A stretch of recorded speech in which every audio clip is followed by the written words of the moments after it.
at the back. They took him round to Debdale Park and on a path, and he climbed over all these houses, fences, and a lady came out and she said, "What you think you're doing?" And he says, "I'm trying to get in." He said, "Oh," she said, "it's Davy Jones." She said, "Oh, won't they let you in, all those kids?" So he said no, so she dressed him up in a frock and a headscarf. She put lipstick on him, and he started climbing over the fence at the back. Well, there was a street there, and he climbed over the fences here. And I looked out the back window, I said, "There's a girl coming over the fence." And I ran out to chuck her back. And he said, "It's me, dear." He did come home to do Top of the Pops, and he wanted children to go with him over to Woodley, where Gerald lives. Where Gerald lives. And they said, "We'll bring some children from a drama school." And he said, "Oh no, you won't. There's plenty of children around here who we can gather," including my daughter, was about 7, and dozens all of the neighbours. all the neighbours' children. And off they went up to Woodley. Did you tell me about buying your dad a house to live in? Yeah, he bought us one near Debdale Park. Perhaps you could do this one on the 2 shots. So. Well, I was away from home when I was away from home. I lived in Cardiff. But you know about it, presumably. You know. Of course, yeah. We knew everything that was going on. You know, So we knew that they were looking for a house, and my dad, they lived in Leamington Street over there, and he wanted to buy him a house. So Beryl started looking around and found one near Debdale Park. Yeah, a nice detached house, more room. Could you just explain that David bought your dad a house to? Why was it because that house was small? What was the reason for it? Well, it was a little 2 up and 2 down house. So he wanted him to have. Could you just explain it, just so you've said it, so that your dad, David bought your dad a house? Well, David decided he would buy my dad a house because he wanted it to get him out of that small street where there was no grass or trees, and they found this lovely tree-lined avenue with blossom, and fell in love with the house. And he said, "Well, that's a better environment. Dad can walk in the park, and it would be better for his health," because he did have quite a problem with his lungs. It was very smoggy where we used to live in over here. Can you describe, you have briefly, but can you describe the scenes at that house when David was home? You know, the people outside and the windows got kicked in, I think you said, and that kind of stuff. Yeah, the wrought iron gate just bent in half. We had a front door with 3 panes of glass, and we were all inside, and all of a sudden the glass shattered. I couldn't believe it, and all the glass was on the inside in the hall. So I ran and got a dustpan and brush, and when I came back to sweep it up, there wasn't one piece of glass left, but there was bits of blood all over the floor where they'd all grabbed a piece like that. I didn't need to sweep any up at all. All the flowers disappeared out the front garden.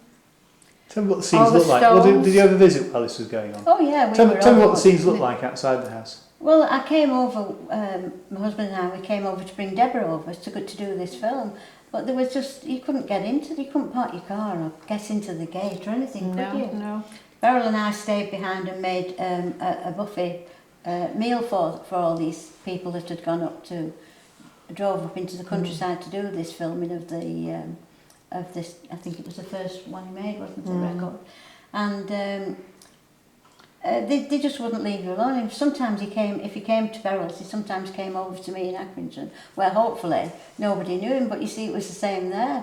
There were children missing from Blackpool, phoning the police station in Accrington and saying there's a girl missing and we think she's gone to Accrington looking for one of the Monkees. Yeah, same at Manchester. They came up my drive looking through your kitchen window. It was terrible. Just describe the scenes for me if you could. What did you see outside the house? Well, just a big football crowd. Hundreds. And they were girls, were they? Mainly girls, odd boys, like. Well, could just describe that for me, that a load of girls stood. It wasn't the neighbours. The neighbours were quite familiar with David coming home and just said hello and had a chat with him. Yeah. But it was people from out, like this girl from Blackpool that was missing. She must have found out where it might be. I'm just asking, could you just describe what it actually looked like when you saw it? Just loads Just of the whole of the faces. street was full from one end to the other. There wasn't a yard between anybody. There was hundreds and hundreds of them. It was quite frightening, actually. Yeah, yeah. And then some nights, the press paid a lady over the road to sit in their front bedroom all night, so that if he came home during the night for a quiet visit, they would interview him. Nab him. He once brought the Baker twins over, two very glamorous girls. Don't think you probably know about the Baker twins. They were popular. They were on Benny Hill, weren't they? Benny Hill show. Tell me about the Bellevue. You said you went to that Bellevue thing that we got the pictures of. Yeah. Tell me about that. What are your memories of that? Well, just couldn't believe that everybody flocked round just to see him doing that, you know. We thought it was... Well, We've never seen anybody else do that. we thought it was just stars that did that. Not just our brother. Yeah, it was good. Good.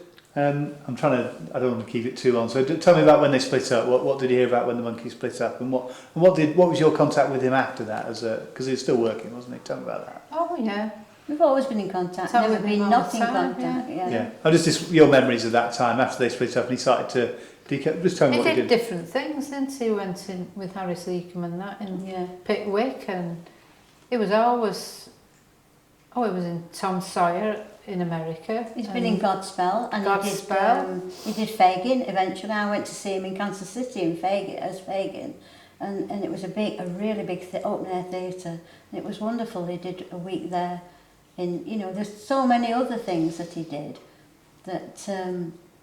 He did a lot of charity work as well. He was very, very generous. Yeah. And he loved going into children's hospitals. If they threw toys to the Monkees, they gathered them in big sacks and took them to the nearest children's hospital or a children's home. And they had many, many gifts given to them. And usually they distributed them to people. He had a charity for my mother, the Doris Jones Scholarship in Indian Town. And that sends young people to college who can't afford to go to. He did a lot with the horses for hospital. That's about the horses, because he won a race, didn't he, which you got very excited about. Yeah. Just tell me about his love of horses in his later times and winning that race, if you remember anything. Oh, he was thrilled to win. Yeah. And I went to the betting show. Just tell me about it. So explain to me what happened and what his response was. Yeah. Was he 50? He was always into horses, and he was determined he was going to buy one. And the first one, he was called... Dig past. No, Davy Jones Locker, something Locker, when he was at Oh, Basil's. Pearl Locker, I think it was Locker, called. after David Pearl. And he couldn't take it to America at the time. I don't know what happened to that, but he always had a horse somewhere, stable somewhere. And he did come home and ride Dig Past at, where was it at? Lingfield. Now Lingfield, as soon as they knew he'd passed away, Lingfield did the next race on the Saturday. First two races With the Monkees. Here with the Monkey Stakes. Played monkey music. And Davy Jones's, what is it? Monkey something they called it, Stakes. The first two races. They led the horses into the paddock and played David singing music. And now they've put a plaque on Lingfield Racecourse in front of a monkey puzzle tree in his name. What was his reaction to winning that race at the time? Can you remember? Oh, please! Well, really, there's a picture over there of him as a jockey on the horse. Yeah. But just tell us what did he say anything about you afterwards to you? How much did he put on? Can't remember. I said £5. He said you should have put a ton on. He did ride in the Isle of Wight and different other places when he came, when he came back. But I think one horse collapsed and died as it was running into the final. Tell me about seeing the Monkees. They obviously toured again over more recent years. You would have seen them in England. And Yeah. What was that like, seeing him again, performing again? Well, I think the last one last year at the Apollo, and we went to Liverpool and Birmingham. I said to him after, I said, that was the best performance I've ever seen you do. He says, really? I said, yeah. And somehow, you know, even when he was younger and they sang Monkey songs, it wasn't to me as good as that last concert. I saw him in America many times at Epcot. He did, and Gerald and I went with Gerald and his family.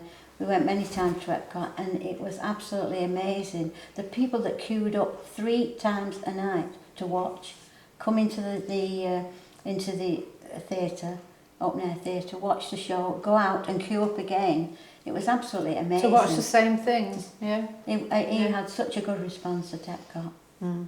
And Mickey's been doing it this year. It was on a couple of weeks ago. How did you hear about his death? I heard his ex-wife rang me, the mother of his 2 youngest daughters, and she said, I've got some very bad news for you. Gerald found out, I think. Gerald found Maybe. out first as well, didn't he? I don't know. Yeah, they rang Gerald, our cousin Gerald, and he rang me, and it was about 4:45 when he got through to me, and he said, are you on your own? I said, yeah, I live on my own, yes. He said, well, are you sitting down? Is anybody can... I said, well, what's happened? And he said, it was some terrible news. And we just couldn't believe it, Unfortunately, I'm glad he rang me because it was on ITV, not an hour later. It was on BBC once as well, yeah. They said he died at home in his sleep. He didn't at all. He just got off his horse and put it in the stables. But Just had a pain and that was it. yeah. And being so many miles from a hospital, even though the paramedics came out, it was too late. But I think all the times he flew everywhere and somewhere flying every week, and I don't think. He said That's to my good. sister, who had been over for a month just before Christmas, The other he sister. said, Linda, the sister Linda who lives in Norfolk, he said, I love going on the stage, he said, but I hate this travelling. And they were travelling from Denver to somewhere, and every day, he did 48 shows last year. About 48 shows, something like that, in America. It was absolutely, you're in a hotel, I've been with them on tour, and Gerald's toured with them, and it's just, you don't know where you are, you get road, I don't know what you call it, road something, it's you go into a hotel and you're off again to the next theatre. I've done it a few times, my husband and I did, on the tour bus.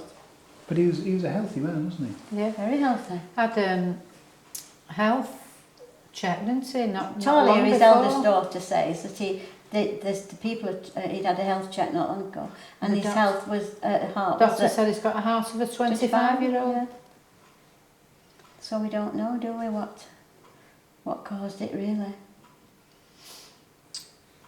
But Travelling his didn't daughter help. said he's had 10 lives, didn't she? She Yeah. said He's what packed a he's lot packed in. into his life. Yeah, he He's has had packed in it. 10 And lives. he's had a very happy, enjoyable life on the stage. He absolutely adored the stage. And people adored him. I mean, Harry Seacombe has a picture of him on his piano. I've seen it when he was on television. On the television when it was a programme He about loved Harry him Seacombe. dearly. Yeah.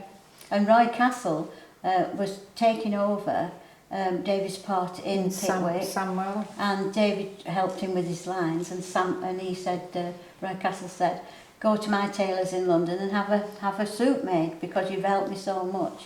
So a lot, he never knew many. did. No, he didn't do No, it. I don't it's think he okay. ever And, did. and how, Do that. I mean, you know, you obviously knew him better than anybody, really.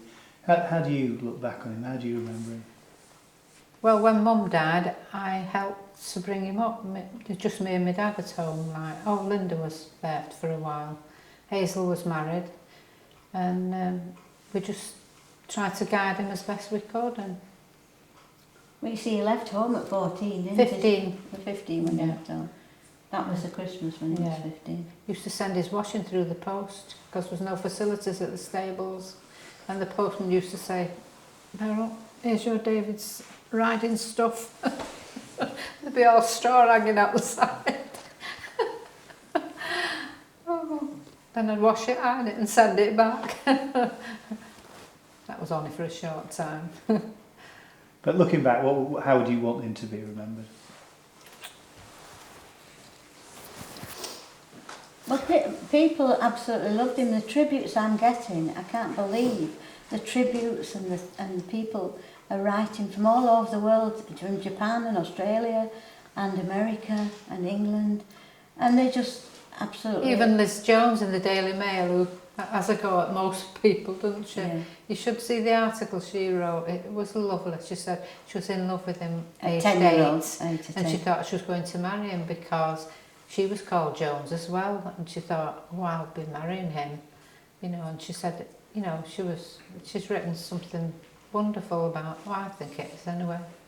And Paul Taylor from the Evening News, he wrote a lovely article as well.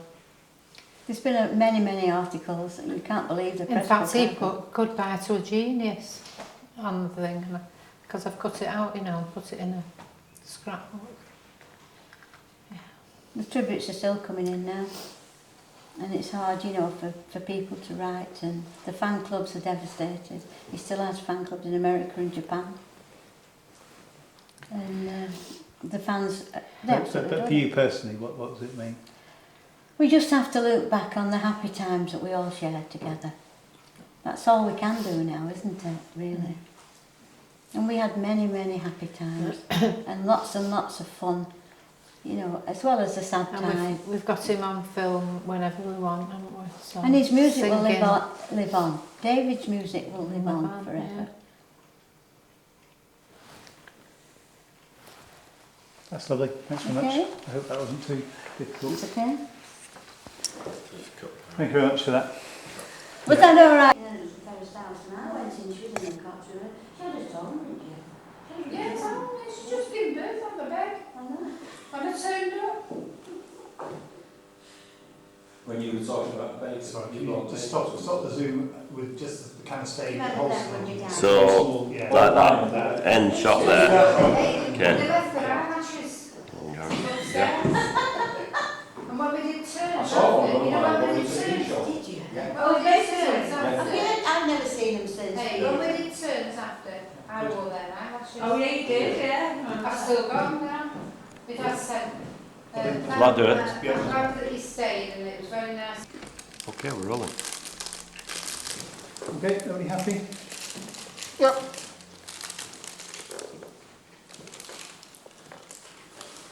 Crunchies. There you go.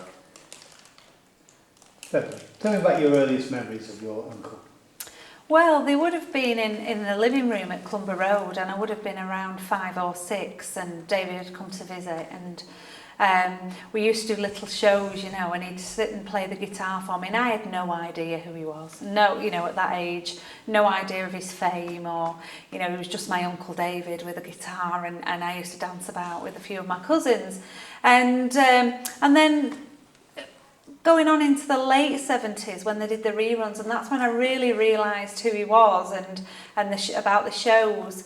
And I used to watch them on the school holidays, and you'd have the Banana Splits on first, and then the Monkees, and then Why Don't You? And all my friends were like, that's your uncle on the telly. And yeah, no. And sort of that's how my recognition of my uncle came about, really, in the late 70s, early 80s, because I'm a second generation Monkee fan, you know, and that's how I got to know what he was about, right? What his fame was about. So just tell me what it was like watching them back in those days, those new things going on. And were your friends fans as well? Was it a general thing, you think? Yeah, well, So just describe where they were played and, you know... Well, I used to sit in the lounge at home and watch them, you know, because it was the school holidays and I'd be off school and you know, it'd be on as part of the TV. And obviously I made sure I was watching it anyway because I knew it was Uncle David. And I used to think it was zany and it was fun, and my friends, you know, all loved it because we're all sort of that age, you know, where it was a good fun show, and it was on during the school holidays, and I have happy memories, and that's one of my childhood programmes, really. Very good. And Sorry. no, that's good. Come in, Holly, pleasure. And David spent quite a lot of time in Manchester, didn't he? Tell me about that and his love of coming to England, I suppose, in Manchester. Well, my uncle would come home as often as he possibly could. I mean, he had a young family over in the States, but his roots were in Manchester and he used to love to come home. Obviously his parents had passed away by this time, but Mum lived in the family home, so he used to come to our house, and that was the central point for the family really at that time. So he'd come and visit, and we used to have parties, and he'd be involved in that, and he'd be just, you know, our David. Talk about his love of horses and how he kept going with the horse, and eventually he won a race, didn't he, which I guess was an ambition coming true. So He did. Well, my uncle had owned horses for quite some time. Obviously, doing the Monkees gave him the sorry, start again. Yeah. He'd always loved horses, hadn't he? So that. Yeah, my uncle loved horses, obviously, from going to Newmarket as a trainee jockey. And then obviously doing the Monkees gave him the fortune to be able to buy some horses. And he had quite a few over the times, you know, and he just loved riding them. And then as the years went on, he bought a racehorse called Digpass, which he actually won a race at Lingfield. I think he was around 50 years old when he did it, and he was absolutely thrilled. You know, that is probably, given all his fame in anything else, that is probably his proudest moment of winning that race in his entire life. And just tell him about his general love of horses. Have you ever seen him around horses? Oh yeah, he had a natural way with horses. He had 14 horses over in Florida, you know, and he loved horses. You know, I think horses gave him a little bit of quiet time away from the limelight. You know, he could be himself, he could go out and ride, and he felt free when he was out on a horse. And I guess, you know, you would barely have had any time, you know, during the kind of heyday of the Monkees to do that. And it's one thing he was able to do as his life became less kind of hectic and so on. Most definitely. I think through the 70s and 80s, and then especially during the 80s, that's when he had more horses, and he had a place down in Hampshire where he had stables, where he kept his horses by his house. So, you know, he could ride every single day. Did he like that, did he? He loved his horses. They're his passion, and you know, he passed away with his horses. Good. How about watching him perform as a you know, in the I suppose, particularly with the Monkees, I suppose, in the kind of 80s after they had reformed? I went on many of the tours when my uncle was performing. You know, every 5-10 years they'd do a Monkey reunion tour, and as I got a little bit older, I'd pack a bag and off I'd go for a fortnight around England with them. I had an absolute ball. I loved watching him perform. You know, I'd watch 10 performances, all the same shows, but I never grew tired of watching him perform. You know, I went over to Epcot and watched him over there. Every time he was in England, I was at every show I could get to. And what do you think performing in that way, you know, to big audiences as well at that time, what do you think that kind of meant to him? I think he was quite... let me just think about this one. My uncle loved performing to an audience. You know, he thrived off his audience. He enjoyed being on the stage. It was one of his passions in life, was being on stage. Start. Sorry, it's because I was jingling my bracelet and I knew he'd told me off. If you put your hand the other way around, you probably won't do it, will you? Yeah. No. So tell me about his love of performance, and particularly being with the Monkees over the last 20 years, I suppose, or more. The Monkees had grown into being David's brothers, really, you know, especially Mickey. And so the time they got together to perform and do a tour, he really enjoyed being back in that time. And I suppose it reminded him of his earlier days, being out with the lads on the road, you know. And the last few tours, you know, he really enjoyed going out there and meeting the fans again. And you know, fans that had been loyal for 45 years were still around, and they're still around today. You know, they still follow the guys and what they're doing. Good. I think I'm guiding you a little bit here. What do you want to mention that, you know, that we... Right, okay. So, growing up through the 70s and 80s, you know, whenever my uncle was on stage anywhere, he'd be in pantomimes, or he was in Godspell, and he was in London performing. Mum, I and cousins and Auntie Hazel and that, we'd jump on a train and we'd go down, and we'd spend a couple of days down there watching the show and that. And it was really exciting. I mean, I was 7-8 years old, you know, and going into London to watch these shows, and we had an absolute amazing time. I remember once David was presenting for Mickey Mouse's 50th birthday party, and I was 7 years old and I got to go to Mickey Mouse's 50th birthday party. There's not many young ladies could say that at that time. Young girls, I should have said then, sorry. I'm just filling up, let me just get rid of that. And how do you look back on your uncle now? What's your kind of abiding memories of Now, him? let me get myself together. I have fond memories of my uncle. As I got older, he'd become more like my brother. We had a real good rapport when we were together. And, you know, we'll miss him. Sorry. Doesn't matter, it's fine for you to cry. That's Is that something okay? for you to do. Tell me, you're going to miss him, and why are you going to miss him? I'm going to miss the great times we had together, you know, the fun times we had out on the road watching him perform. You know, I wanted to take my kids out to see him in Epcot. Obviously, that's not going to happen now. But we had some great times, you know, fun. You know, he'd come up to my house. I would take him up to the local curry house, or he'd get off the plane in Manchester and I'd go and pick him up. And one of the first things he wanted to do is say, Bev, take me down to Openshaw. Let's go down and have a look round. And we'd have a drive around the streets and we'd look at the old church and we'd go back to his old school. And once the caretaker came out and he said, Davy, I knew you'd come back one day. And next thing, it must have been half term and he whisked us inside. And we had a tour around the school, and there in the hall, sitting on a plinth, was his old desk. David loved that. He was absolutely amazed, and he was at the MEN that night, and he invited the caretaker down to watch the show, and he was telling the whole audience about his school and how they'd still got his desk. And funnily enough, they've built his new school right on his house, where his old little house used to be. You know, which he saw. In May 2011 when he came over, he saw them building it right there, so he was thrilled to see that. Tell me about the affection that he had for Manchester, for his home. And you maybe could mention that song in it as well. David loved coming home to Manchester. Every time he came, he felt at home. He'd grown up here, although he didn't like the weather over in Manchester. You know, hence why he moved over to the States. Partly, but he loved to come home and see, and he was very passionate about Manchester and very passionate about his roots. You know, he never forgot where he came from. He never became this big persona or this big personality that forgot where he'd learnt his trade. And he wrote a song about it. He wrote a song called "I'm a Manchester Boy." And tell me a few of the words of that.